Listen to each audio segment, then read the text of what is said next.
Depuis le 1er juin, on savait qu'effectivement on allait pouvoir faire cette foire. Toutefois, effectivement, aucun décret n'avait réellement validé cette décision prise par l'État. Aujourd'hui, c'est officiel. Les manifestations de plus de 5000 personnes pourront s'organiser au 1er septembre. Et c'est effectivement une confirmation plus qu'un soulagement. Nous avons commencé à travailler cette foire depuis le 7 mai, je vous le rappelle, et donc nous sommes dans l'esprit d'organiser cette foire depuis le 7 mai. Alors l'organisation c'est une chose, et puis il y a l'avancement des travaux. Est-ce que malgré le confinement, etc., vous êtes bien dans le timing ? Oui, un bureau d'études remarquable, un suivi de chantier parfait, un peu de chance dans le timing puisque nous avons bénéficié du séchage des dalles pendant le confinement et que quelque part on n'a pas perdu de temps. Donc les bâtiments ont été livrés en partie cette semaine et nous sommes en plein déménagement de la partie administrative de Savoie Expo.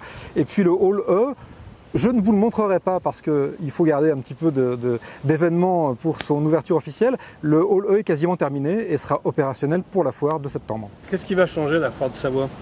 Alors, ce nouveau hall qui va nous apporter effectivement une implantation différente, fini la grande tente sous laquelle il faisait toujours trop chaud, trop froid, trop humide. Là, on a un hall climatisé qui va accueillir tous les gens qui étaient sous la grande tente historique.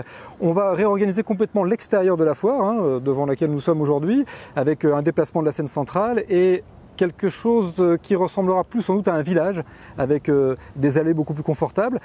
On va se mettre en conformité avec la réglementation, donc on va créer un petit peu de distanciation. Donc ça va être une foire très nouvelle dans son implantation. En termes d'exposants, ils sont aussi nombreux, les animations seront différentes. Alors aujourd'hui, la foire est une vraie foire. Pas question de faire une foire à l'économie et de minimiser quelque chose. Donc toutes les animations seront là. Notre exposition Japon, Tokyo sera là bien évidemment. Donc on ne réduit pas la voilure pour cette foire. Les exposants sont aujourd'hui confirmés à quasiment 100%. Bien évidemment, je ne vais pas vous faire croire que nous sommes en dépassement d'exposants. Il faut la vendre cette foire et on a perdu 2 mois et demi. Donc ce n'est pas vraiment les exposants qui sont en difficulté par rapport à notre produit et à notre foire. C'est nous qui sommes à la bourre dans la partie commercialisation, gestion des dossiers. Mais on aura nos 4 exposants pour la foire. Et on va faire une foire magnifique.